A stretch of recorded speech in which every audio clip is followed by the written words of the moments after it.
What's going on, everybody? Welcome back. You made it to another weekend. We have been gone for a little bit, guys, but there's been a lot of stuff going on in our personal lives that just did not let us get to record and stuff like that. But we're back for another weekend, guys. First weekend of football. Of course, we're going to be here, guys, to keep you company. But as always, guys, don't forget to follow us on social media. You can follow us on Twitter at @theblown_save and on Instagram at @theblown_save. You can also reach out to us still at theblown_save_podcast@gmail.com or head on over to theblown_save_podcast.com and leave us a message. Set your calendars, SoCal residents. The Blown Save Podcast is proudly sponsoring the Waves Project inaugural Veterans Golf Classic on November 12th this year at the Temecula Creek Inn Golf Resort. Lots of fun to be had there. There will be a putting green contest, breakfast buffet, lunch, and lots of prizes, with some of the most awesome swag bags for players and raffle prizes. If you are interested in joining the event as a player, please visit wavesgolf.com for further information. That being said, guys, you know I don't do this by myself. I got to have my boy with me. So my one, my only, my compadre. How you doing, Papa? What's up, Coach? How we doing? You're the coach. I just pretend. You're a coach. You're a coach. I just pretend to do. Feet wet today. It's okay. Yeah. I feel bad that I had to go. I try not to be mean to you, but big thing for me is let's be hands-on, not verbal. You know what I'm saying? Yeah, I was told that on the way home today that I got to be more hands-on than verbal. Yeah. So I know Luke understands when I tell him run to first base. He just yeah. Most of the kids are only Luke and Damien are at that level. You know what I'm saying? Mm-hmm. And everyone else is fucking woo. They think the pitcher's mounds first base. There you go. It did happen a lot today. So. For those of you guys playing at home, Artie and I have our sons in the same team this year, or for fall ball at least. Artie's the head coach. I'm one of his assistants. Artie's mean to me regardless, so it's fine. I still love him. It's okay, Artie. What? I did what? I said you're always mean to me anyways. It's okay. I'm not mean to you. What are you talking about? I talk very nicely behind your back. There you go. But in front of me, guys, it's a whole nother animal. No, when I give you praise, you earn it. This is true. I'll give you that. This is true. When you do praise, you're like, hey, man, look. I don't tell you nice things very often. Here you go. Here's a cookie. Shut up. We've been gone for a couple weeks, man. It's no fault to you or me or just life kind of got in the way. I was kind of just touching on that before I brought you in. And it is what it is, man. Like, sometimes I know I've had a couple people like, dude, you got to keep doing it. I'm like, we're going to keep doing it. It's just fucking life happens, man. Like, we sometimes we can't do what we want because we have to do what we have to. And that's something I try and teach my oldest son, Logan, like, do what you have to do first. And then if you get time, do what you want to do. And this is something we want to do, but sometimes what we have to do kind of supersedes what we want to do and what we're doing here. But we're going to do our damnedest, especially during football season, because we got to get our picks in. We got to get, let you guys know where to put your bets, where not to put your bets. Definitely listen to Artie more than me. But, hey, sometimes I do pull it out. So it is what it is. Right, compa? Yeah, for sure. Yeah, sure. I'm not the greatest, but I'm pretty damn good. Hey, there you go. Hey, I'll take you over me all the time. Let's see here. What's been going on? Did you read about this, or have you seen this milk crate challenge thing? I have seen it. It's really interesting. Did you see the meme I sent you about Dak and the milk crate? Yeah. Why, dude? Because it was funny. Yeah, it's funny him getting hurt. Look, guys, if you guys are over 25, you have no goddamn reason to be going up these fucking milk crates and killing yourself here. You're going to break a hip or some shit. I know if I tried and I fell, good God, I would be in traction for like a month or two. Right. Yeah, man. But, some people obviously make it look super easy. And then, hey, I saw on Twitter that one girl died from it. No. She must have fell and like landed on her head type of thing. I didn't look more into it. It had to have been like on concrete or something. Yeah, because I've seen a couple people that fall and just like eat it really bad, I've seen dudes when they're like at the very top and then they start shaking really bad and they try to take that first step down and Stuvo, dude, boom, they're down. Tuck and roll. Guys, once again, if you're over 25, if you grew up in the 80s, 90s, and the early 2000s, You do not need to be doing this. You will break a hip, pull your back out, do something. Jesus Christ. Yep, I feel you, homie. I feel you. All right, as for challenges, that's all I'm going to talk about. I just thought it was fucking hilarious. Let's see. In boxing news, guys, there's a big article come out recently talking about Canelo and how he won't be the undisputed champion, even if he beats IBF champ Caleb Plant. They say that Canelo never cleaned his division in 160 pounds because he knew that Demetrius Andrade, would most likely make him look bad. Canelo has always avoided American undefeated champions. It is said that a boxer of his status would fight Rocky Fielding and Avni Yildirim over an undefeated champion at 160 pounds to become undisputed, but that is okay because Canelo also ducked him at 154 pounds when Andrade held the WBO belt. And how was he granted the WBC franchise belt after ducking Andrade to miss the undisputed championship remains a mystery. Going on to say in this article, if Canelo beats Plant in October, he should not be named undisputed champion until he grows a pair and fights Benavidez, a boxer he has also avoided, like he avoided Andrade for the middleweight division. What do you think, Artie? You got to beat them all to be the champ? Or, hey, if it didn't happen, it didn't happen? I mean, we all know how boxing goes, bro. You know, people dodge people. You know what I'm saying? You want to try to stay the champ. You want to be on top. And you want to wait for that right moment. I mean, look at what happened with, you know, the king of that was, what's the name? The ducker, right? The blocker. Floyd Mayweather, right? Yeah. Like, he's the king of that dude at not fighting guys in their prime. You know what I'm saying? Yeah, he would always wait till they were older and they didn't move the same way. Case in point, fucking Manny Pacquiao. You're right. Pacquiao was like the big one. Fighting Canelo early instead of later. Yeah. You know? Like, he knew, dude. Like, and so does Canelo. You know, he learned the same thing. Why do you think he didn't fight like Triple G again? You know, like, yeah, he saw, you know, how all that worked out. And he's like, nah, dude, this dude's dangerous. You know, I got lucky to get away with a W and stuff. That type of thing. Yeah, you know, so. So you think, undisputed champion, he wins. It is what it is. I mean, it's one of those, like, you know, the Tiger Slam type of thing, you know, where it wasn't all in one calendar year, but still it is acknowledged as like a slam type of thing. You know what I'm saying? Yeah. I think it's going to be something in that round. Okay. I mean, the man beat some people and didn't lose, and he's got the belts. To me, it is what it is sometimes, you know? Like, who was it that won the championships when Jordan was out and he wasn't playing when he was playing baseball? Like, does it really count because Jordan wasn't there to actually compete against them? Well, yeah, it still fucking counts. They still beat other people to win those championships. And then Jordan showed up and they won 3 more. So, I mean, if he beats the people and he's got the belts, then he's got the belts and he's the champion. I mean, it's just plain and simple. You may not feel that in your heart if you're like a hardcore boxing fan, but to the normal dudes like me and my compadre here, it is what it is, man. Like, fuck it. He wins. He's the undisputed champion. Right. Yeah, I agree. Right. For now. A couple weeks ago, the Yankees were surging. I know Evan was super happy about this one. They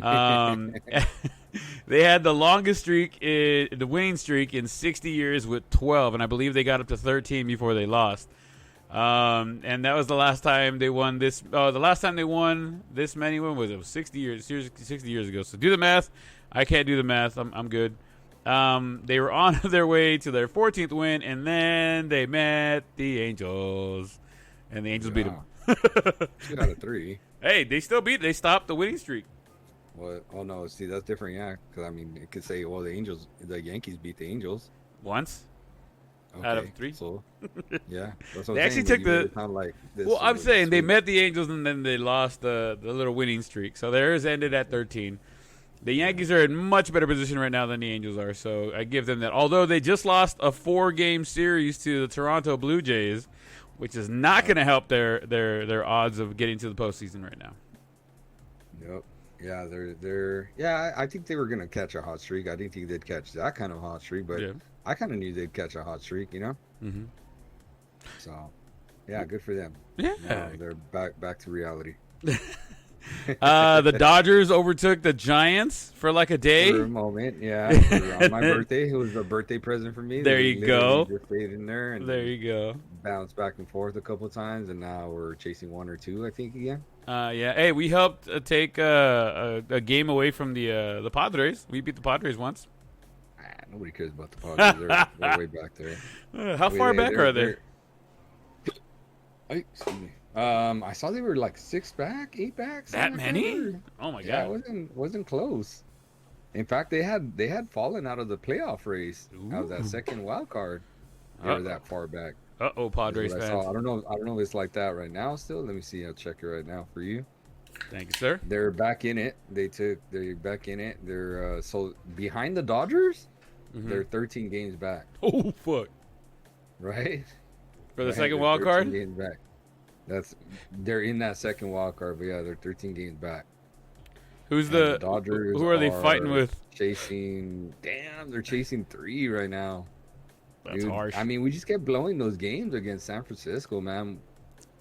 All you could do is tip your cap, dude. Like, we're just blowing those games against San Francisco. They're a solid team. It's brutal, man, because if it wasn't against San Fran, like we have the second best record in baseball, I believe. I believe you do. Tied for second best record in baseball. Yeah. So it's like, damn, San Fran's just hot, dude.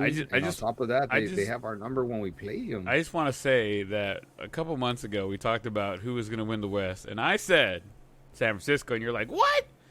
How are you not going to pick the Dodgers? And I was like, I said they were going to make the playoffs. I didn't say they were going to win the West.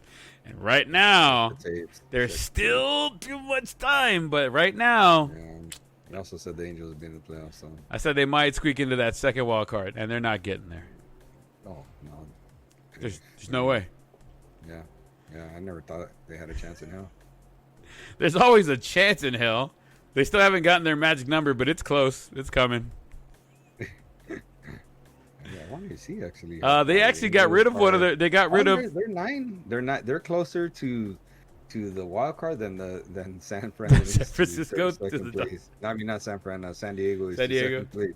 I'll take it. But yeah, you got 9 games back, man. Yeah, can't even break 500. We would have to just win out, and people would have to lose. It's not gonna happen. Man. I had a dream the other day, bro, that Trout retired. Oh, don't and I'm do not that. even joking. I had a dream that he retired. He said, you know what? The Angels just suck, and I'm just going to retire. I literally had a dream like that. And I remember thinking, no, because he's such a great talent, you know? Yeah. And I was literally thinking that because he hasn't come back, dude. He hasn't come back. At this point, why come back this year? At this point, yeah, no, just sit out the rest of the year. He keeps saying that, hey, I'm trying. You know what? Stop trying. Like, go heal your fucking legs so we don't have any problems next season, and hopefully everybody's healthy. Cross my fingers. In some ways, I think he's going to be around like the Joe DiMaggio numbers, where he's like clearly a Hall of Famer because he was so great for such a period of time. But I don't think he's going to be a dude that is going to have that illustrious career kind of numbers because he's been getting hurt a lot lately. So like those 600 home runs, the 7 home runs, I just don't see it, man. I think like 500 best. I think maybe like the 500 marker, somewhere around there. Mm-hmm. You know what I'm saying? He's already over 300 and something. Yeah, but I mean, if he gets hurt, you know, like, and you're only gonna be in the prime for so many years. Yeah, man. Like, right. You know, don't get me wrong. I think he could hit 20 for a long time, but he's gonna have to do it for a long time. Think about that: 20 for the next 10 years gets him at 500. Yeah. Well, here's my question now, just to pivot from the home run thing. So Albert is 21 home runs away from 700. Mm-hmm. He come back next year?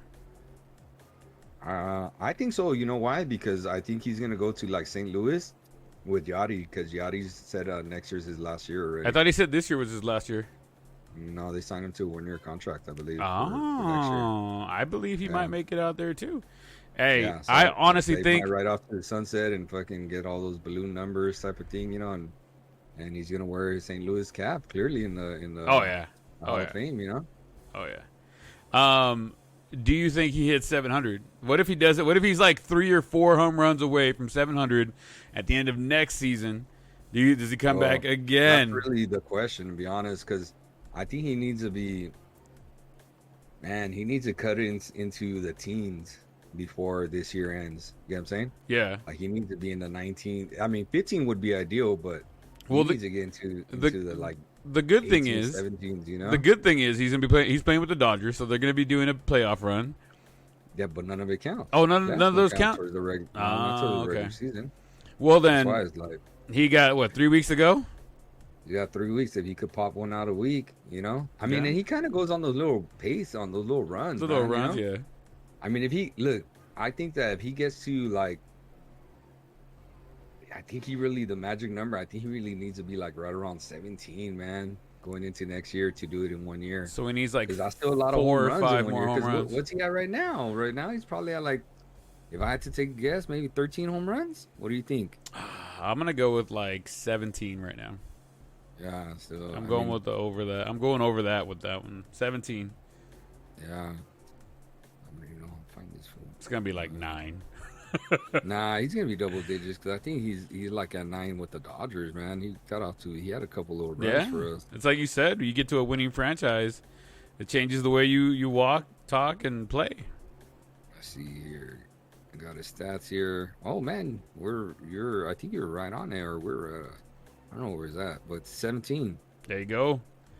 You know what I'm saying? So that's why I think like If he breaks 20, if he gets 3 more, because he's right now he's 21. He's 21 home runs away. I think he really needs to be around that get going into next year at that 18, 17 marker, dude, to have a shot. So he's got to get 3, 4, Because- 4 for sure. 3 will get you close. Yeah, because the thing is, I think wherever he goes, he plays the same kind of role as for the Dodgers, where he only faces lefties. Mm-hmm. You know, on a team that needs him, because he can't hit righties worth crap anymore, dude. He just chases that slider like nothing, you know. He chases that slider, and anybody that throws a little hard, they throw him inside, and he can't turn on anymore. You know? Nah, he don't got that speed no more. Yeah. So, but yeah, he could still hit the fastball away on righties, you know, but that's kind of easier because it's out open. You just extend your arms. It's not as much, you know. Yeah. But he could hit lefties, man. He still hits lefties pretty well. That's good. I mean, Yeah. he is smoking them every once in a while. So 4 more, and you're in that sweet spot, Pujols. You got to come back for 1 more. Now, here's the question. So he's 3 away from hitting 700. Does he come back another season? Does another team take that risk of signing him 1 more year? I don't know, man. I don't know. That's a good question. I think he would have to do in the AL somewhere, you know? As a designated hitter? Yeah, because he's pushing it, man. I think people are just like, they remember him as Father Time type of thing, you know? Like, yeah, when he was good, you know? Yeah. I don't know, man. You know, Alex Rodriguez was like, what, 2 home runs away from 700 or something like that? Yeah, I think it was 698. Yeah, I think it was 698. Yeah, so, and that fool couldn't get picked up by nobody. Well, and nobody let me wanted to pick tell him you, up because of all the fucking bullshit that was going on with him.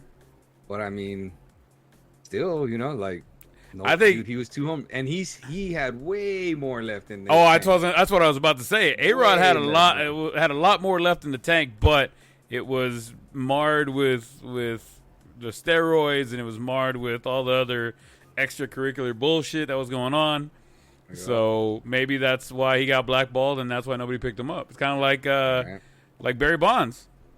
There's no way in hell after he finished his contract with the Giants, he couldn't have gone to an American League team and smacked fucking for another 2-3 years. 20, yeah, at least 20 tanks, right? Yeah, and that's DH. What I think with A-Rod too. A-Rod could have easily been dropping like 20 tanks. But I think because of the stigma of the steroids and all the other bullshit, that's why it didn't happen.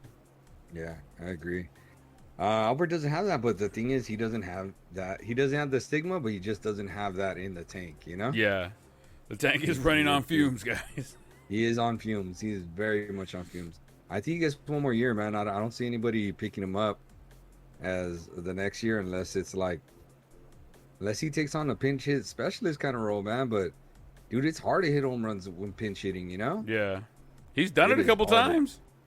Yeah, but if like that's all you're doing, you're rolling the dice, dude. Yeah. Because on average, probably the league leader in pinch hit home runs, on average, I bet you right around 5, give or take. I bet you this year's pinch hit home run leader is Pablo Sandoval, and I bet you he's right at 5. I'll take that bet. I think you're right. Yeah. I think he's right there, right around 5. So I mean, think about that. That dude has to like, and yeah, man, I don't know. I don't see it. What other big things have you heard about baseball? Just everything going on right now with football kind of got me off the track on the ball. Well, I find it really interesting about Vladimir Guerrero's he's like 3 home runs and 5 RBIs away from a triple crown, and I think I sent it to you, and that he might not even get a first place vote. You know? Yeah, I don't think Ohtani's gonna sweep as of right now. I don't think so. I think there's going to be someone from Toronto that gives that. And even Kansas City, because fucking. I know Sal Perez. Sal P is doing work. He is, man. He's on Shohei's ass for that home run lead. Without the home run title, really, like the Shohei. That's what I was talking to you earlier. Without the home run title, is he really like that much of an enigma? Don't get me wrong, it is part of it. Yeah. But is he that much of it without it? I mean, he hit number 44 today. Okay. Is he even going to break 100 RBIs, though? I think he's like 6 RBIs away. I got to check. I don't even think he's close. He's like 6 RBIs away. Check it. Google it, boot. To quote Monica, Google it, boot. He's going to be like at 93, 94. He'll get 100. 93, 7 away. That's two in a row, baby. Well, you said 6, homie, but come on, plus or minus 1. Jeez, still, you said it, but still. Did they put it in today's stats because he scored another RBI when he hit a home run? Well, you can't score an RBI. You drive somebody in. What else is going on in baseball? Anything else? Who do you think's gonna take the National League MVP? Real quick. So, I mean, they talk about Bryce Harper, being there. They talk about Bryce Harper and Tatis. I don't understand the Tatis one, dude. So he reminds me of kind of like the AL version of Shohei, right? Mm-hmm. In terms of like he's hitting a lot of tanks. He was exciting when he was short. He gets hurt a lot. Well, they moved him to right field because they were trying to keep him from those diving catches at shortstop. And, I mean, he's still running into the walls and still diving, so. Like, while he's exciting, I feel like baseball's turned now where, like, the MVP is no longer, like, the actual MVP. It's the most exciting player. And don't get me wrong, like, I think Shohei, I mean, I just have a hard time giving an MVP to someone that's not in the playoffs. You know what I'm saying? I know. Or keeping their team in the playoffs. We've had this conversation many times. And I don't think he's not deserving of it. I'm just saying I have a hard time. He is deserving of it because he's been doing all this without Trout. You know what I'm saying? Yeah. Imagine where they would be without him. You know what I'm saying? Like Shohei. Now, Shohei hasn't had those signature moments, where like, damn, that dude carried the team today. He's had a couple of moments where like, oh, damn, he did some really impressive stuff.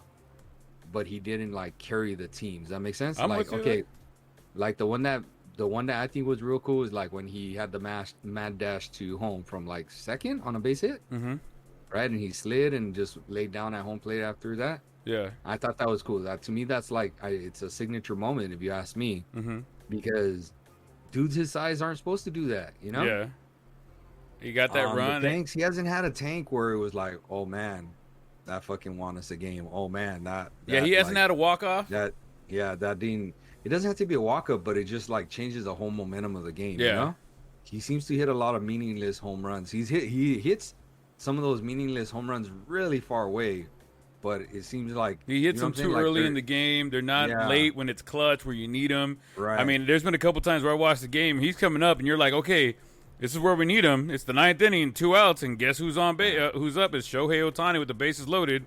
A base hit right now will fucking win us the game, and he gets struck out. Yeah, and he hasn't gone over there and like shoved it against like elite teams. Yeah, that makes sense. Like he's had really good games against like weak ass teams, and like okay games against elite teams. So for me, like that's where I'm just like, well, yeah, I mean. He's one of those dudes that's picking on the JV players type of thing, like a varsity dude picking on JV players, which like, well, yeah, you're better than the JV players you're supposed to be, but you're not doing this to other varsity players, Yeah, I got you. Does that make sense? And that's not to say he's not a varsity player. I'm just saying he's not doing it to other varsity type of players. I'm with you. Like, can you name like a big pitcher where he took a big name pitcher deep? Like a Jake DeGrom or like Lance Lynn. I don't know. You know what I'm saying? Just throwing some names out there, but like some like filthy ass pitcher where like, oh damn, he took this fool deep. You know? I mean, I know he took Manaea deep one time. That was against the A's. Manaea? Oh, the A's. Yeah. Like I said, elite. Yeah, that's what I'm trying to think of. I can't off the top of my head. Leader, I couldn't tell you. I'd have to look. I'd have to honestly look and see and dive into that one before. You need to take like Chappie deep. You know? Yeah. So like that. So that's what I'm saying. Like those. And don't get me wrong. I'm not saying there hasn't been a pitcher that who hasn't taken deep that is not like a really good pitcher. I mean, they're playing in the MLB. An elite one. You know? Yeah, no, I'm with you. But I mean, not a Cy Young contending motherfucker. That's no, I'm with you. So I don't know. So I just don't. I don't know. So that's some of the issues I have with the American League. Tatis has had his some moments. He's had games where he carried that team where you're like, oh damn. You know, he had that 3-homer game where he was his first 3 at bats, he hit home runs, and then he hit a double his next at bat and ended up like 4 for 5 or something like that. Yeah. That game he clearly carried the team. You know. So he's had his moments, so I get that part. But I mean, to me, dude, it's got my vote would go to Freddie Freeman. You know, I told you that before, that he got his team back into the playoff hunt once it lost Acuna, and he's got the numbers, dude, across the board. Yeah, 330 home runs, or 100 RBIs, 100 runs scored. Like those are the numbers you want. You know, plays every day. Like. Yeah, that's who I would pick as the MVP, but he won the MVP last year, you know, like you can't knock a dude for winning it last year, you know what I'm saying? Yeah. So that's a dude I really like from the National League. Another dude, it's just kind of hard though to pick him, is Turner from the Dodgers, the shortstop / second baseman now. Mm-hmm. That dude's had a really good year, man. He's had a really, really good year. He's the first dude they were talking about since like, was it early 2000s? I can't remember who it was, to have a 300 batting average in every single month of the season. Oh wow! Like he's on, yeah, and it's been like, man, I want to say close to 20 years or something like that someone had it. I don't know who it was, but he's the first dude. I heard the stat the other day, and I was like, oh damn, I didn't know that. You know? Yeah. Because he doesn't have a stupid high batting average, but he has a good batting average. You know? Yeah. Because he dropped down a little bit. Where's he at here? Low 300. Where are you at? I don't even know he's in 300 anymore. I don't see him here. I'd have to look for him. But like Freddie Freeman's batting, 293, you know? Still, like I said, he was the first dude to have like 300 batting averages, what they're saying in every single month of the season so far. That's pretty impressive. It is. It's very impressive that you're batting consistently. Oh, he's hitting 321. Oh shit. 321. You know what I'm saying? So for the season or for the month right now? No, for the season. Jeez. That's 321, dude. How many dingers he got? I think I saw him break 20 the other day. It's hard to tell because they have it like combined, you know what I'm saying? So, oh yeah.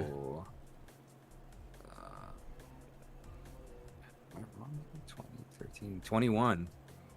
Yeah, 21 tanks. So he did break it. Right. I mean, yeah. So, like, he's got 26 steals, He's got only 59 RBIs, but he's a leadoff guy, so you can't be expecting a lot of RBIs. You know? That's another thing Ohtani has. He's got the steals. Yeah.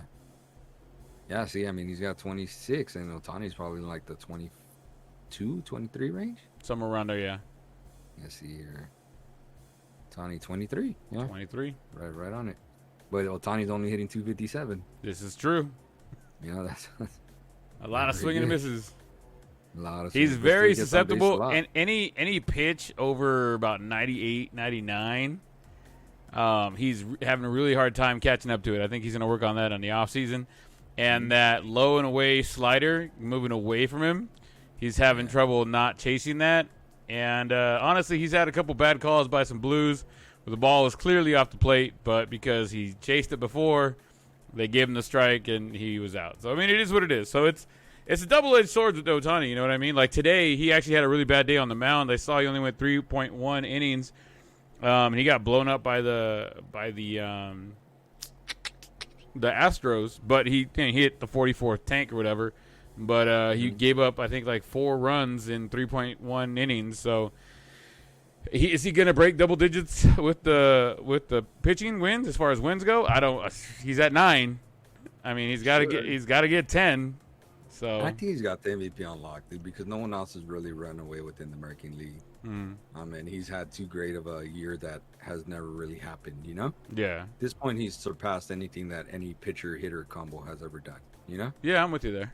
And it's a modern era. That's another thing, too. This is a modern era. This is very uncharted territory. Well, yeah, nobody's really done this since the golden era. Yeah, so it's just crazy, I think. So just for that, he gets the MVP, you know? Yeah. Do you think he comes out next year, does the same thing, or close to it, he gets the MVP again? No, because, I mean, I told you, I didn't even think he'd break 50 home runs, you know? This is true. Because he was just on such a torrid run that I was like, that doesn't happen often, you know? This isn't repeatable. Like, those kind of runs don't happen twice in a year. Right. You know what I'm saying? Like, the one he was on when he cruised through 30 home runs or whatever. Yeah. Like, think about it. He's been at, like, 30-something home runs by like the All-Star break, right? He was at 31 at the All-Star break. So since the All-Star break, almost 2 months, right? Mm-hmm. He's only got fucking 13 tanks? More, yeah. I mean, you know, like I said, those kind of runs don't happen often, you know? Yeah. That's why I didn't think he'd break, like I said, I didn't think he'd break 50 home runs. I think he'd be high 40s, which is really, he's in the mid 40s right now, so he's approaching high 40s, you know? Right. And they got 3 weeks, like you said. So, I mean, he could go on a run and maybe make a run at that 60. But, I mean, he needs to go on a run. Like, when was the last time he hit 2 tanks in a game? No, it's been a while. Not since before the break. Not like it's easy to do, but still, like, home run hitters, that's what they do, you know? Yeah. And he hasn't had a 3-homer game. Not a one. So, I don't know. But, again, I'm not knocking dude. I'm just trying to say, like... Yeah, there's parts of his game. Yeah, I just feel like the MVP has become more of, like, who's the most exciting player in baseball as opposed to who's the actual MVP.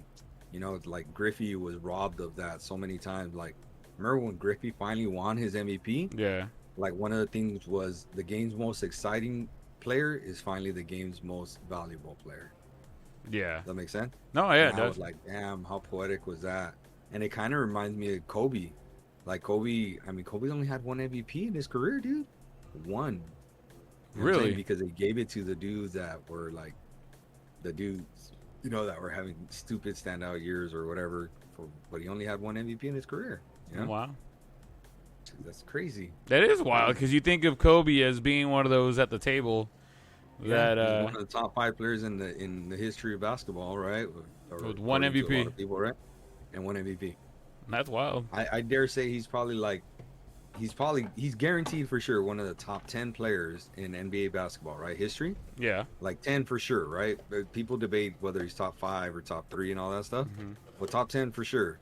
And top 10, I guarantee, I'm willing to bet that he has the least amount of MVPs from anybody considered in the top 10 of all time. If you're telling me he's only got 1, I agree with you.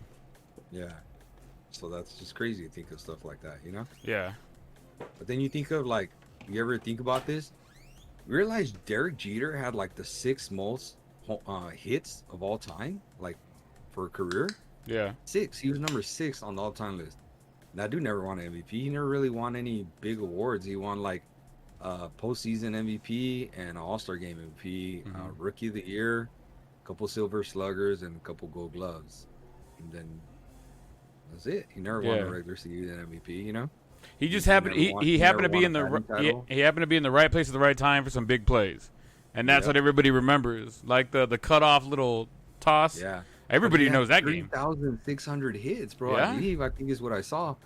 6th most all time. That's fucking impressive. Man. That's impressive. I think is what I saw. I mean, I could be wrong. I didn't remember him having that many hits. I thought he squeaked into the 3,000 club, but apparently he rolled right in. Yeah. So. Right on. All right. Before we jump into the NFL, I'm gonna go ahead and take a quick little break. And then that way you guys can hear from our sponsors, since we haven't played any of the sponsors in a while. So real quick, guys, we'll be right back. Enjoy the quick break. See you in a second.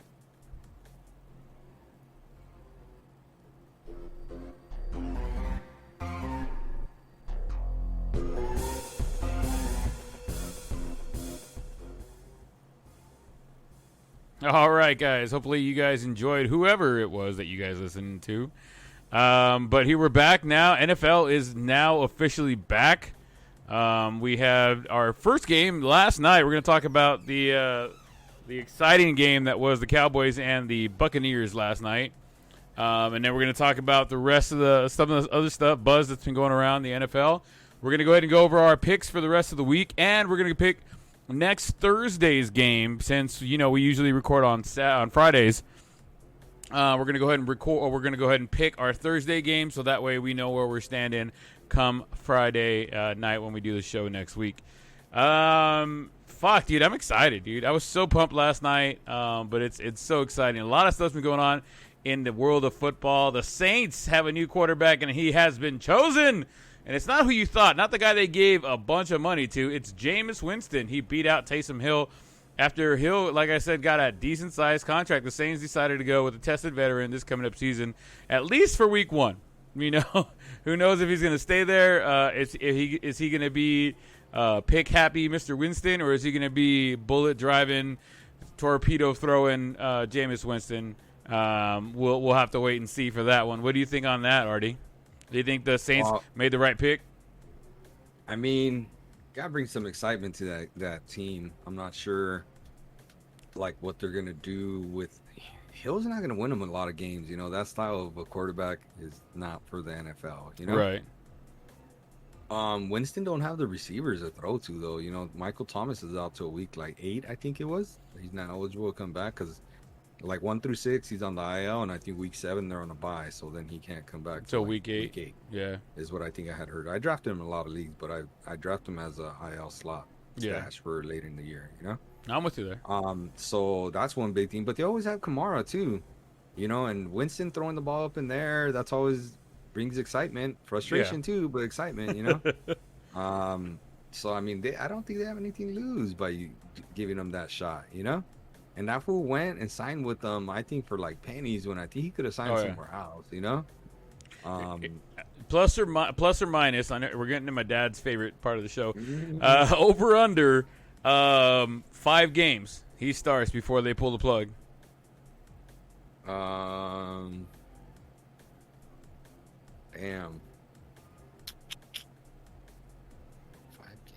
I'd have to see who they were in the 5 games. Who those were in the 5 games, because that kind of makes a difference, right? Yeah, I guess. But if you're just throwing it out there, he plays 5 games. I kind of feel like he gets benched somewhere right around there. And then when Thomas comes back, and I think they're like, all right, we got a receiver now. Let's give him another shot. You know what I'm saying? I got you there. I really do think he is going to get benched. So right around. So I say, I think his bench right around 5 if I had to pick one. So I'm going to just say over. Okay. Going with the over. At 6. I think I'm gonna go with the over as well. I think I don't think he gets benched at all. I think he actually takes this opportunity and actually does something with it. And then once Thomas does, I guarantee he gets benched. He might not. He might still start, but that fool's gonna get benched for sure in a fourth quarter. Sit your ass down.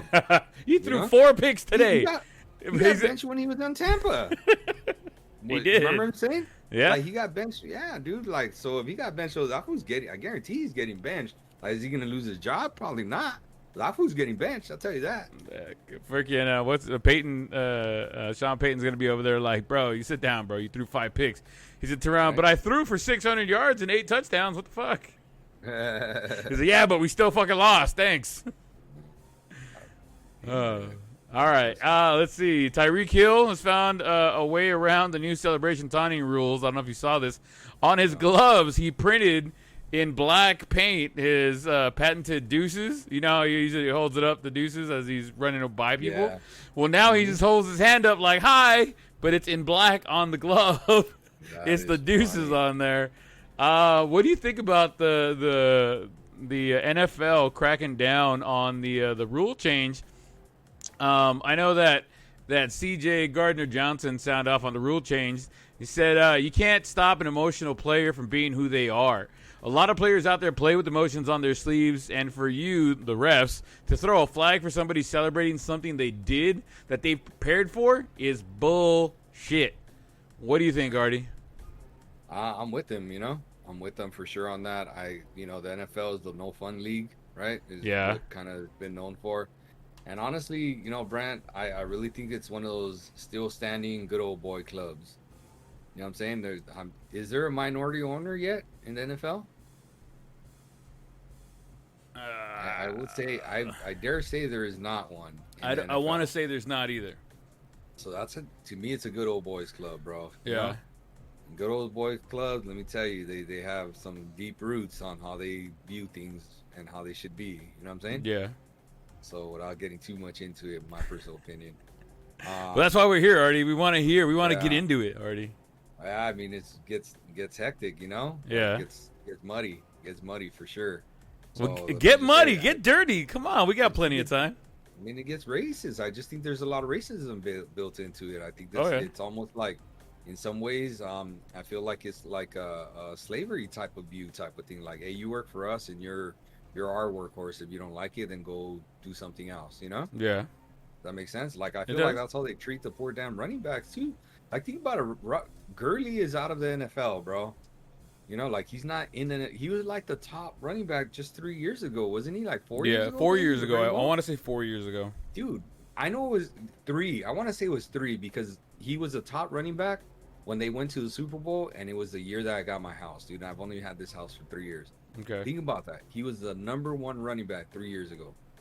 Le'Veon Bell, same thing, about 3-4 years ago. Right up there, 1A, 1B type of thing. And that dude's like fighting to be the backup for the Ravens because they lost their 2 main running backs already. Yeah. Like, how quick we forget, right? How quick. Yeah.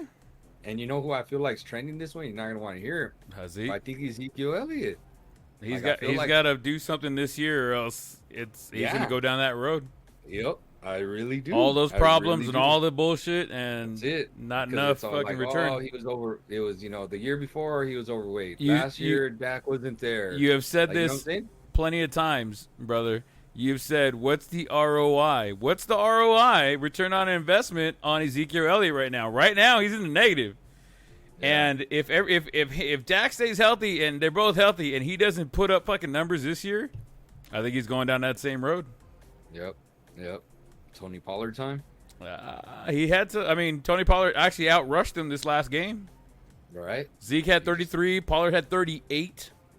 Yeah. Rushing yards. Zeke also had 6 receiving yards, though. But do you think it's just like wear and tear on their body? What is it? I think so. I mean, you have to look at the position of running back, right? And what they have to do. They literally throw their bodies into other people on a down basis. You know what I mean? And it's going to take a toll. I mean, that's why Zeke was great when he first came out of college. He was still fresh. Like, okay, 4 years later, like, dude, that's going to take a toll on your body.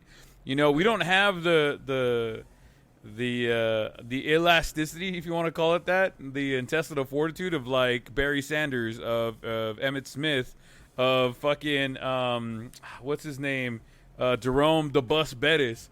You know what I mean? Big dudes that just fucking tanked because, let's be honest, some of the defensive guys on the other side, weren't as big as they are now, and now everybody's fucking 6'8", 300 pounds on the defensive line. You know what I mean? I don't care how strong you are. That's going to hurt every time you get hit and you got to run over there. And then they drop on top of you on top of that. It's got to be tough on the body one way or the other. I did see one thing, and I'll get into it when we go to the game from last night. But one of the big things they also saw that will take a toll on your body, like they asked Zeke to block yesterday a lot.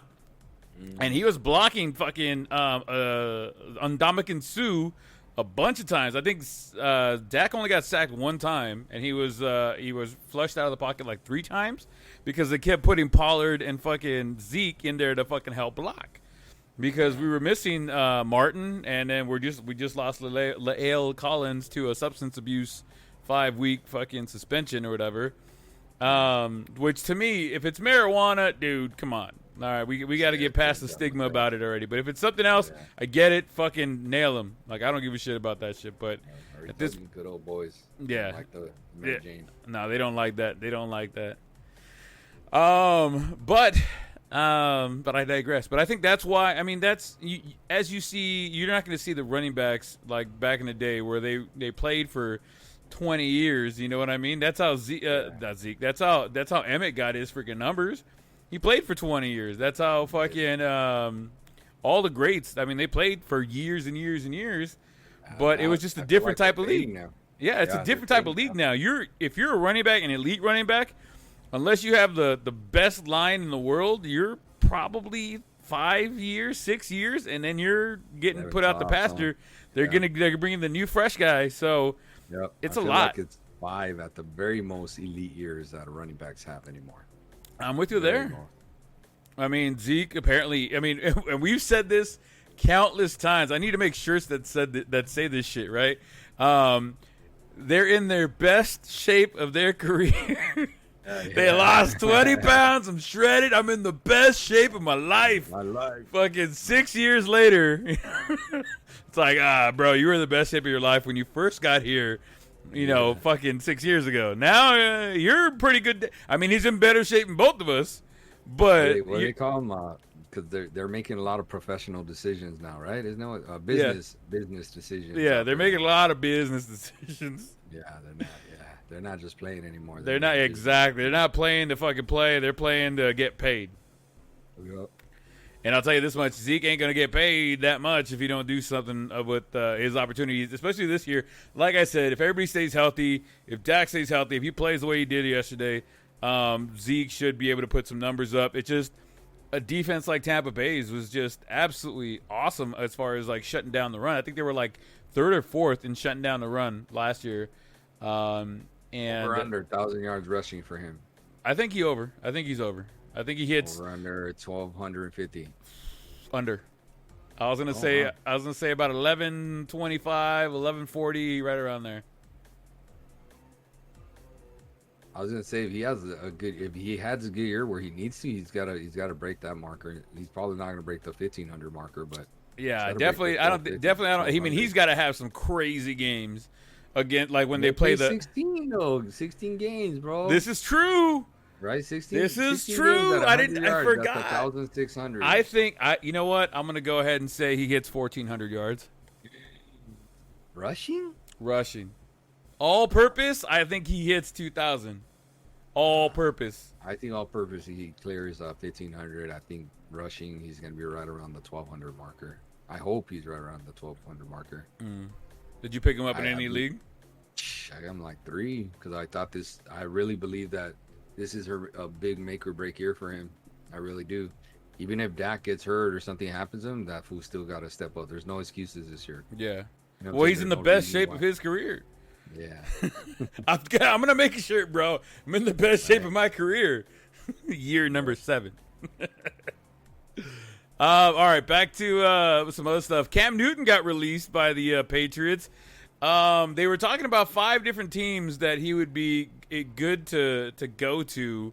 And one of the teams they were talking about, actually, was the Dallas Cowboys, him being the backup for Dak Prescott. But I think it's a lot of teams are really wary of what the type of media circus that it comes with having Cam Newton there.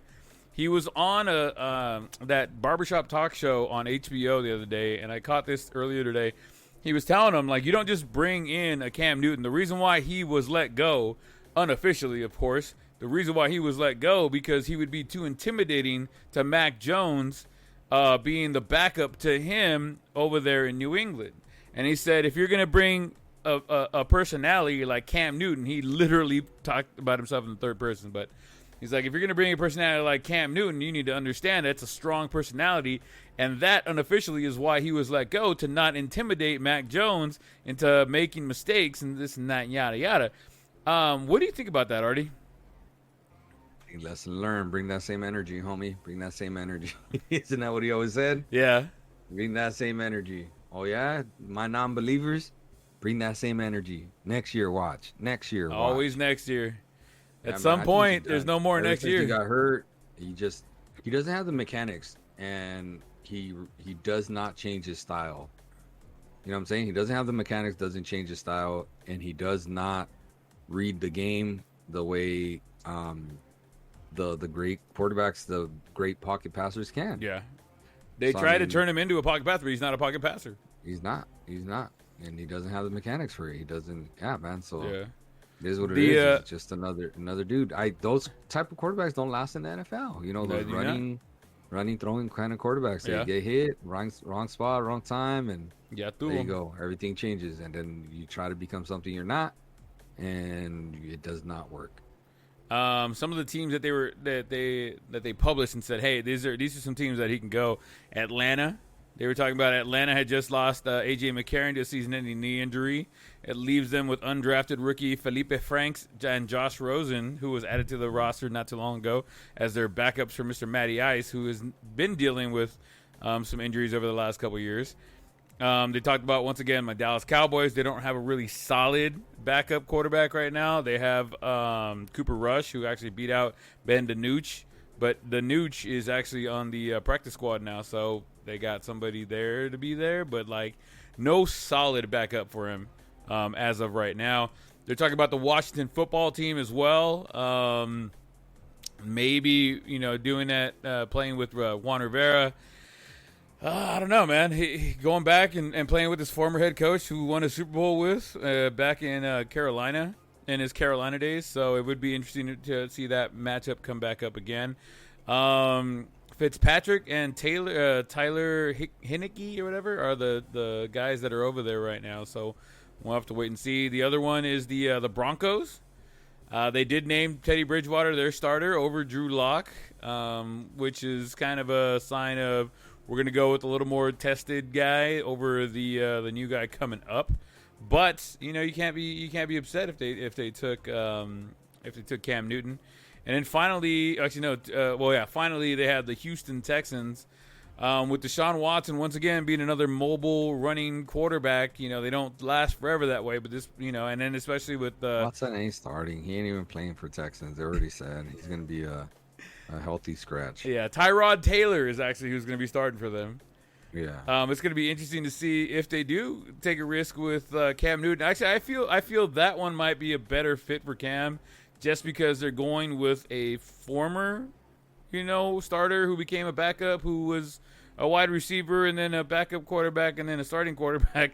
So they might bring somebody in there like that. And then they had a bonus team, which I don't think this one should even be on the list, but they got the Miami Dolphins, Tua Tagovailoa, the guy right now. They got Jacoby Brissett back there, and then they got a third-string running back in Reed Stinnett. So, I don't think Cam goes over there, but it's somebody they threw out there. Of those teams, sir, who do you think had the best opportunity, or is it nobody on that team that you think it's somebody else that would make that move to get Cam? Here's the thing. I just don't think he's a backup quarterback that could run an offense. You know what I'm saying? Yeah. So I don't think he's not a field general. Anywhere. Yeah, he's not. I don't think he's that. So I don't think I think he's actually going to fade out, man. I don't think he goes anywhere to become a backup. Do you think with his eccentricities, look at that, big word of the day. Do you think with his eccentricities, a network might pick him up for an analyst job? My what is it called? Color commentary, yeah. Yeah. Nickelodeon's always looking for people. He ain't gonna be a Tony Romo that breaks something down before it happens, Oh, he's gonna be like, oh look, there's a pass. Man, I think the quarterback should run it here. Dude, 4th and 2, quarterback sneak every time. Oh, why would they punt? Wait, what's going on here? Yeah, I would have called an audible and punt and ran that motherfucker myself. Hand it off to the running back. What? Why would you do that? If you could run, why hand it off? Right. All right, let's get into that first game of the season. Son, the GOAT, Tampa Tom, faced Dak Prescott and the Cowboys in what was scheduled to be a double-digit win for the Bucs, according to the Vegas odds or whatever. that turned into a last-second drive and a field goal win for Tampa Tom and the Buccaneers. But it wasn't the whole story. One bad call maybe goes the other way. That offensive pass interference at the very end. Are we talking the Cowboys upsetting the Bucs? If Greg, ouch, my back hurts, Zerline hits one of the 2 field goals he missed, the Cowboys are still up by 1 at the end of the game. If ifs and buts were coconuts, though, I'd have plenty of them, and we'd be fucking rich. But that's the way the game goes, right? You never know how things are going to land and how things are going to go. The Bucs went out there and handled business and did what the reigning Super Bowl champions are supposed to do, and that is win. And they handled business on both ends of the field. Tampa Tom went out there with 1:28 left in the game, and you knew what was going to happen. I knew what was going to happen. There was a chance. Oh, yeah, there was a chance. Tom went down the field, led his boys. He threw three passes into the stands just to burn time. He knew what he was doing. It's that one play too that was really late in the game. That dude slipped. Remember that play? Yeah. Where he slipped. He was going down and he threw a pass that really he shouldn't have thrown. He should not have thrown. People just holding it. He throws it and then Fournette catches it behind the sticks. Kind of turns the opposite way, gets away, shakes the defender a little bit, enough to get an extra 5 yards and gets a first down. And I believe it was like 3rd and 8. Yeah, it was something stupid like that. And you're like, damn, here we go. It was like once the pass interference happened, you're like, oh, of course it did. Of course it did. Yeah, right? when that pass interference call didn't get called and the ref was standing 5 feet from him, apparently he was blind because he was 5 feet from the fucking play, and he was like, no pass interference. All right, we're good. No. It's a catch. Didn't see nothing. It's a catch. I didn't see anything. Tom, you got my car? Yeah, okay. I didn't see anything. It's a catch. It's a catch. We good. What are you going to do? We talked about this earlier. It should be reviewable. Defensive pass interference is reviewable. It is a reviewable play. However, offensive pass interference is not a reviewable play. I'm going to propose this to you, compa. Why not review anything in the fourth quarter? Give the coaches, if they have their coaches challenge, a chance to review any particular play in the fourth quarter. Fucking let them, especially in the fourth quarter. The fourth quarter, let them review anything. If they got their flag, and they think that's going to change the fucking momentum of the game, let them review anything they want in that fourth quarter. Yeah, imagine that call comes up, they throw the flag, they see that it is pass interference, offensive pass interference, because he did extend his arms. Right. It was maybe a little bit sold when he, oversold when he fucking kind of threw himself on the ground, because I heard a lot of people, he flopped. Bro, he got pushed. Momentum, it is what it is. Maybe he did fucking flop a little bit more, but by the letter of the law, he extended his arm, and he pushed him away to catch the ball. That's pass interference on the offense, right? The thing is, if he stays tight on them too, they call defensive pass interference. Right? Bro, you can't win. You can't win on that one. I've told you, I think the cornerback position is the worst position in all of sports, like the hardest, if you ask me. Yeah, at this point, the hardest. Because they're always undersized compared to receivers. Because if you have size, you go to offense. Right. So they're always undersized. Always. That's one. And then you can't basically touch these damn fucking receivers, dude. Mm-hmm. But they could touch you, and chances are you're not going to get a flag called on you. Oh, absolutely. So, I don't know, man. So that's my opinion. I think they should change it to if the coaches still have a challenge in the fourth quarter, they could challenge anything in the fourth quarter. Yeah. I'm okay with that. I mean, it wouldn't slow the game down, It'd help make things get right, Yeah, I mean, that was a very pivotal point in the game last night with less than a minute left in the game. That was a very pivotal play. And, I mean, does it change the fact that Tom would have still had like 48 seconds left and he still could have drove down the field in thing for a field goal? Probably. But, it changes the kind of play you're gonna throw. Because I think it was like a 2nd and 8 on that one. And and I mean, you're going 15 yards back. Now it's 2nd and 25. You know what I mean? And it's a different complexity of the game at that point. But it's the way the fucking cookie crumbles. It's the way the ball bounces, and it's the way shit is, right? If they're in Dallas, they get that call all day long. Do they still win? Who knows, right? It is what it is. We go into variants and other things and all kinds of other stuff happening at that point. Good news is Dak looked amazing, dude. Dak looked great. 400 some odd yards, 3 touchdowns, 1 interception. 58 passes. Yeah.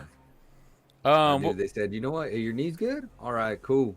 Let's go give you a career high in passes attempts this year. Let's go right now and do it. But like I said, I had a lot of people tell me like, "Hey, dude, Zeke didn't do shit. Zeke didn't 33 yards rushing, 6 yards passing or receiving, I should say." And I tell them like, if you notice, Zeke blocked his ass off the whole fucking game. I don't know how many times that I saw Zeke just fucking dip down and then like pop up on a fucking defensive lineman coming in or a linebacker coming in. Like him and Tony Pollard did what they were supposed to do. They thought we knew who they thought they were, and they actually did that. They played for the team. They didn't play for themselves. I agree. You know what I mean? So I'm excited to see the Cowboys next week. When they play, who they play next week? They're playing an NFC East team actually. Where my Dallas team at? Where they at? Shit, did I lose them? They're in Texas. At Houston? No. No, they're out of Texas. I don't see them on there. Did I miss that fucking game? Oh, you know why? Because this is the rest of the. This is the rest of this week's games. That's why it's not. I'm like, wait a minute, where did they go? Anywho, but it's going to be an interesting season. They got a mildly easy-ish. You know what? They play the Rams this coming up game. Next week they play the Rams in SoFi. That one's going to be another tough game.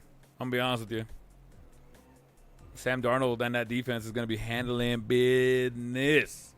Anywho, but Dak did look great. 58 attempts, threw for over 400 yards, 3 touchdowns, 1 pick that was kind of tipped and this and that. It is what it is. I saw Nate Burleson this morning was talking about how they should revamp the interception rule, like when it comes to the records. If it goes through like the receiver's hand or the receiver pops it up, whatever, it shouldn't be counted as an interception. It should just be counted as an incomplete pass, and then the other team got it. Which I'm okay, but not completely, because I mean, are you going to take away the interceptions that went that way for other players? You know what I mean? Before, like, where does that line draw?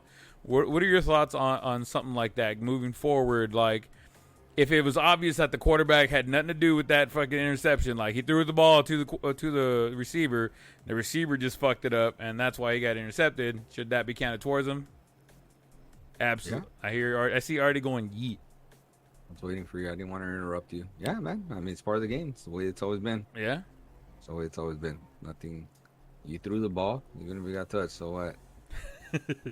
By the way, the rule is if it touches your hands, you're supposed to catch it. Should be caught. Damn right. All right, guys, let's talk about the rest of the games for week 1. Obviously, the first game of the season has already come and gone. The Tampa Bay Buccaneers have beaten the Cowboys by 2 points. What was it, 30 fucking 3 fucking whatever it is, 31, something like that. Let's talk about who's gonna be first. Let's pick our teams. We'll pick and see who we think is gonna win, and then I need to have your lock win of the week. Like, of course these guys are gonna win, and you can't pick Tampa Bay anymore. And then we're gonna have that lock loss of the week for those of you guys playing in those Survivor leagues that you want to go ahead, and you can't say the Cowboys. That we for sure we believe that's gonna lose this coming up week, and that's how you gotta fucking roll with it. All right. All right. First game on Sunday morning. Jacksonville at Houston. New quarterback, new look. Who do you think is gonna get that one, Artie? I'll take Jacksonville. Houston's gonna be in shambles. Yeah. What about you? I got Jacksonville as well. I like the quarterback. What's his fucking name? I don't even know his name right now. Trevor Lawrence. But I did draft him in a couple leagues as my secondary, so I'm hoping that he does good things, because I like for when I slide him in there in that bye week, I'm hoping that he does really well. Let's say we got the L.A. Chargers versus the Washington football some team dime names or whatever, this and that. That's a tough one, man. Washington's better than what you think, you know? Yeah. But so are the Chargers, man. So are the Chargers. Herbert is a bad man. He is a bad boy. He's a bad boy. Hmm. When in doubt, take the home team. So I'm taking Washington. I mean, not by a lot. I think it's gonna be a shootout and a good game. Okay, Artie with Washington, and I'm actually going to go with the Chargers. Okay. I like Herbert. He looks good.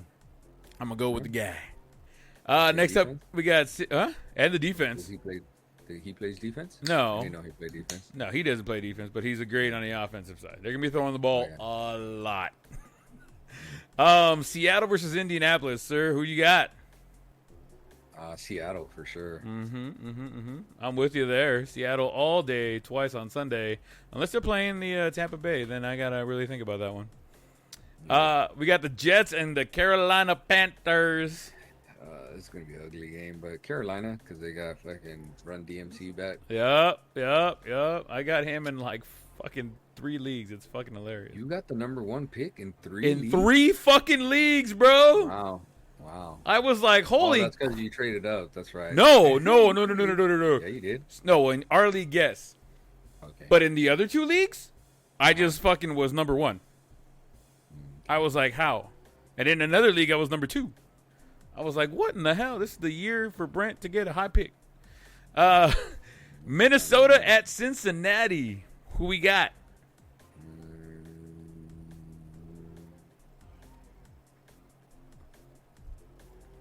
Minnesota?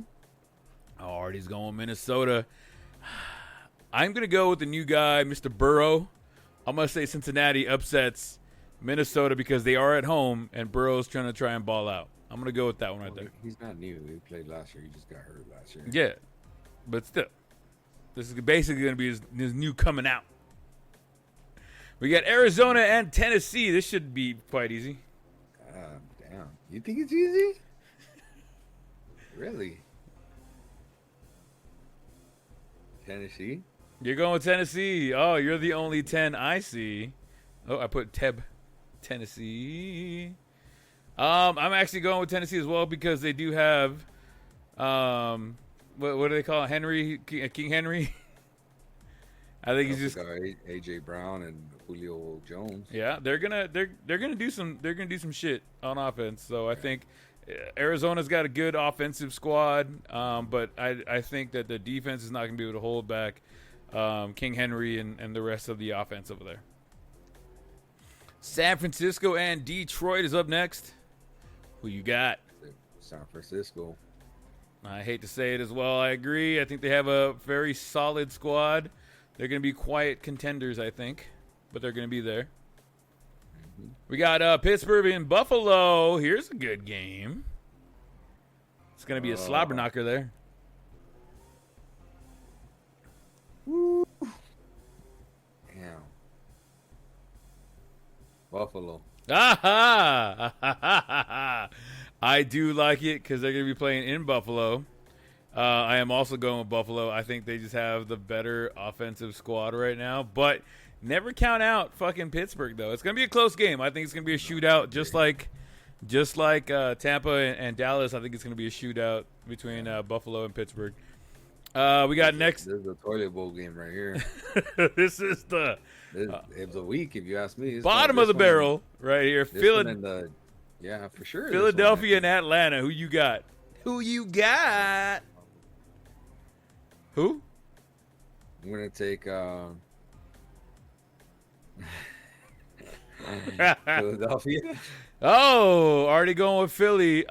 Just because they are a part of the NFC East, I have to go with Atlanta and pray that they do something against that Philadelphia team. I think Philly might win that one, but I'm going to go with Atlanta just because my heart says. Next up, we got Cleveland coming into Kansas City. This should be a no-brainer. Yeah, Kansas City. I like how you're like, well, yeah, no, wait. They're very, very similar to an ultra lock. Yeah. Let's see. Green Bay at New Orleans. Green Bay for sure. I'm with you there. I think Green Bay's got way more melded, offensive togetherness than New Orleans got. I think New Orleans will be there, but Rodgers all day. Rodgers. Let's see. Denver at the New York Giants. Oh, another. And they're playing in New York. They're not playing in Denver. It's so hard because Barkley's still up in the air whether he plays this week. Right. I'm just gonna say he plays, so I'm gonna take the Giants, I guess. All right, New York Giants for Artie. I think Denver's going to take this one because I don't think Barkley's going to play. If Barkley plays, I'm going to be staring at that motherfucker loss right there. But I'm going to go and say Barkley doesn't play week 1 because they want to make sure he's healthy for the rest of the season. And Denver takes that win right there. All right, we got Miami versus New England. New England is notorious for somehow losing to Miami all the time. Not all the time, but most of the time. Notorious for it. But they're playing in New England, which changes things a little bit. Who you got? I don't know. I think Mac Jones is going to do well, man. I don't think he's going to light up the scoreboard, but I actually think he's going to do well. I think he's going to manage the game exactly how Bill Belichick wants him to. Yeah, I think he's that dude. So I'm taking New England. I as well. I'm going to go with you. I think they beat Torrey Tulu. I won't even try to pronounce his name correctly because I can't, and because I've had 4 Trulies already. Truly, let it be awesome. We got Chicago and the Rams. Whose house? Rams house. All right. So we're going with the Rams down over here with Artie. I am going to agree with you. The Rams are going to take this one handedly. And I think the Rams are actually going to be one of those playoff teams. So let's see. The final game, Monday night game. The tiebreaker, sir. Baltimore at Las Vegas. Baltimore's gotten hurt so much lately, man. They're just very, very bad. I'm still going to take Baltimore, man. I just think they're a better team. Okay. Because of the injuries, I'm going to take Las Vegas. Okay. I don't got nothing wrong with that either. Just because of the injuries. No injuries, I'm taking Baltimore all day long. But because they're going to be very one-dimensional and Gruden knows how to fucking scheme for a one-dimensional team, I think that Las Vegas. They're one-dimensional? How are they going to be one-dimensional? Okay, Lamar Jackson can run, but he's not going to have the breakout fucking running back that they need to really balance out that offense. I think Gruden's going to be able to shut him down. You think they had him before? Well, Dopkins would have been it, but yeah. Okay, I guess. All right. And then finally, for this week, what's your lock of the week? I don't know about the lock of the week and loss of the week. Isn't it kind of the same thing? Well, the lock, the win. Who do you think's gonna for sure win? And who do you think of all the teams for sure you think, oh, this motherfucker gonna lose? Not counting the person that I'm pretty sure you're gonna say Kansas City's gonna be the lock. So who? No, lock. I'll take. I think I took the Rams. I'm taking the Rams for my lock of the week. Okay, to win. Yeah. Okay. Who's KC you play? Cleveland. I'm gonna go KC on this one. Just gonna go and stick with what's been winning. Yeah. Who's your for sure? Like, man, you're gonna fucking lose this week.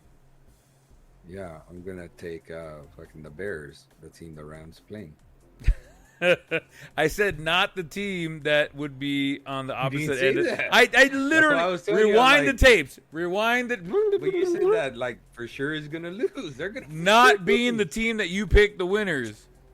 See, I think we should change it like to the toilet bowl game of the week. Like, what is one game that you don't even care to watch? Okay, what would be the one game? We'll change it then. The one game that you should, no, like, man, is it either one of these two teams gonna even score type of thing? You know, like Philadelphia and Atlanta.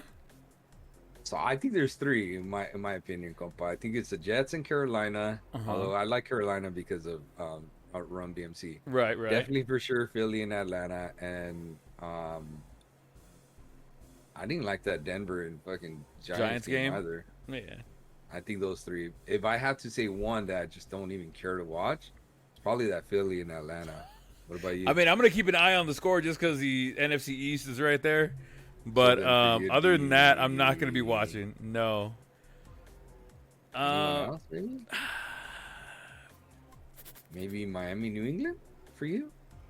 I really don't give a shit about New England or Miami. Yeah, And I think that'd probably be for you, that one. yeah. Yeah. All I right. can see that. For me, it's Philly and Atlanta for sure. I could care less about that game. You give two shits less, huh? Yeah, because I don't really have any players on those teams. All right, guys, you heard it here first. The toilet bowl game of the week would be Philadelphia at Atlanta. For those of you guys who are Philadelphia or Atlanta fans, suck it. From a Cowboys fan, go fuck yourselves. That's all I'm saying. Yeah. Especially to Philly. I know how hateful and spiteful they are. Don't cancel us. Washington. And then yeah, since we record on Fridays, I don't want to miss out on picking that first game. So next week, second week of the season, we got the Giants and the Washington no-name squad. Since I let you pick first last time, I want to pick first this time, and I actually think Washington's going to take this game. Oh yeah, for sure. I agree. You going Washington as well? Yeah, I agree. Oh, double down on the Wash, guys, because they going to take it. Who else? Well, the other thing we're going to get into real quick before we get the hell out of here, guys. Some of the injuries for fantasy football, and maybe your teams are losing out because their guys are getting hurt. DJ Chark, if you guys drafted him in any part of there, if not the end, he got a hurt chest and back is questionable for Week 1's game, and also some off the field rumors may keep him off the game or off the field for other reasons. Supposedly he's having some issues with some reported domestic violence with his maybe ex-girlfriend now at this point. Let's see. Running back Cam Akers suffered a torn Achilles in training camp with the Rams. So the Rams have lost last year's leading rusher. Let's see. Travis Etienne Jr. on their injured reserve out for the season, suffering a foot injury that has now been deemed a season ender. I actually fucking drafted him, and then like the next day he got hurt. I was so pissed. I was like, oh, this guy's gonna fucking kill it.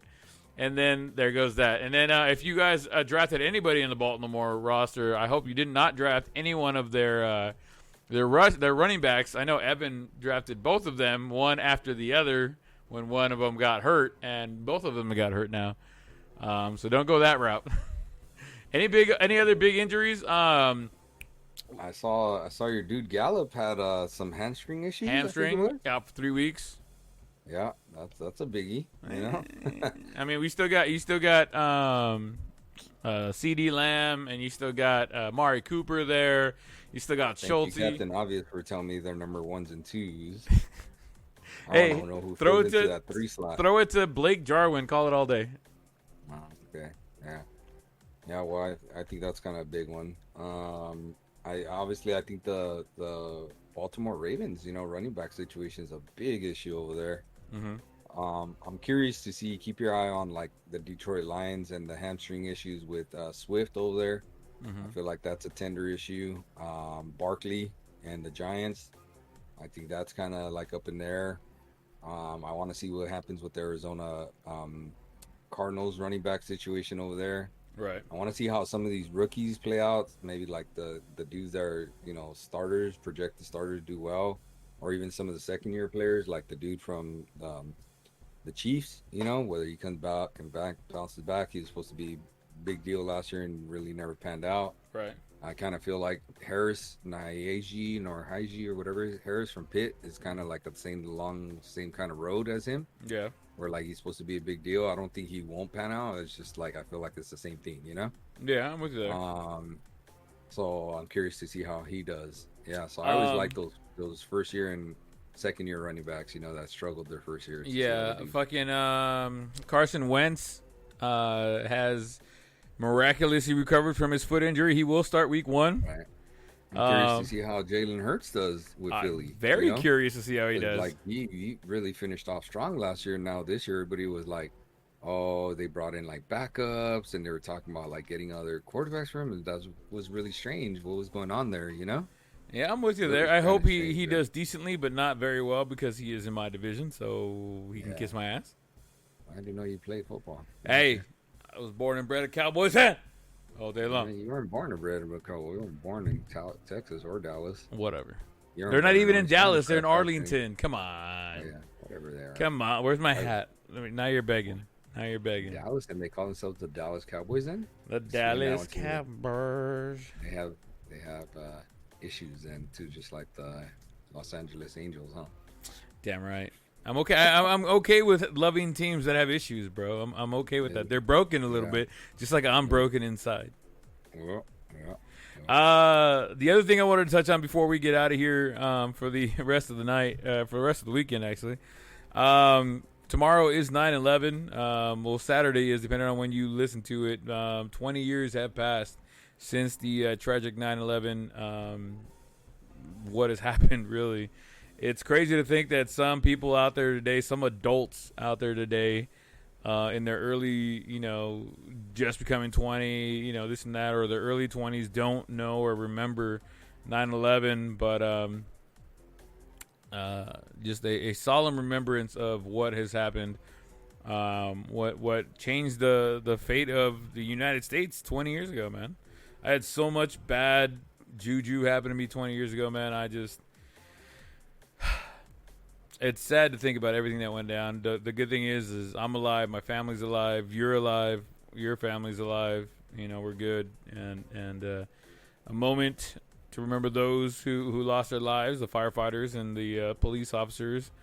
It's crazy how 20 years changes the way we look at police officers and firefighters, and you look at 2021 now and all the cries for to defund the police and this and that, and just how quickly just people forget about what happened. It's crazy to think that our kids will learn about 9/11 in their history books when we lived through it.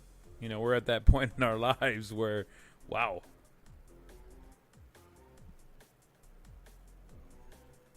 You got anything to add there, Artie? Not really. 10 years ago, I got bigger fish to fry, to be honest. I'm just thinking about my cousin every day now. It's a whole different can of worms we're dealing with right now. I mean, don't get me wrong. I can't believe that some people think it was fake in some ways too. That's what I thought you were leading to when you said, I can't believe some people. And then you said, oh, don't even think it's real. I asked my students that. I asked them hey, what does 9/11 feel like to you guys? They're like, well, we've seen some videos, and that's how I felt about the world wars and stuff like that, and the Holocaust, where it's damn, that really happened, that is something that they see it, there's literally movies about it now, and that's how the Holocaust was for us, right? Where you're just watching Schindler's List and shit like crazy. that. This is real, this, and that's how these kids see it too, where you're damn, it doesn't affect me that much, I guess, in terms of cut me deep, because it was on the East Coast, meaning I had no ties to that other than them being in the US, and of course you get upset as an American type of thing, but in terms of it really hitting me in the heart or something, I mean, not really, not as much, not now, of course that whole year you're somber, very similar to, I don't know, trying to think of someone else, I don't know, in some ways kind of when Kobe died, where it's just damn, you're just kind of, damn, that really happened, type of thing. It's also this is also Suicide Prevention Month, guys, so if you guys are feeling down for whatever reason, 9/11 or it being a Tuesday, you know what I mean, make sure you guys reach out to your family and friends, let them know you love them. If they need anything, always talk to them. I know I've had a couple friends hit me up, they haven't been doing too well and stuff like that, so always be there to answer the phone, always be there to lend an ear, even if it's for a minute or an hour, guys. Your thoughtful conversation could keep somebody from jumping off that edge, or metaphorically or actually jumping off that ledge. So just make sure you guys are keeping track of your loved ones, and reach out to your friends and just say, hey, I just wanted to check in, see how you're doing, and make sure you're doing all right. It's not always the people that you think it's gonna be. It could be somebody who's having a great fucking life right now, but just something changes. So make sure you guys reach out and reach to them. And then my biggest condolences to my compadre, who just lost his cousin. And compa, like I am truly sorry, sir. There are no words that I could say to try and comfort you, sir, other than I love you, and we're gonna be okay. All right, well, take it serious, my friends and family, because as Brent mentioned, I lost someone who I viewed as my little brother. He was equivalent to Andy for Brent. Ronnie was 3.5 years younger than me. We grew up loving the game of baseball. We played together in Sunday leagues forever. We share the last name, Casas.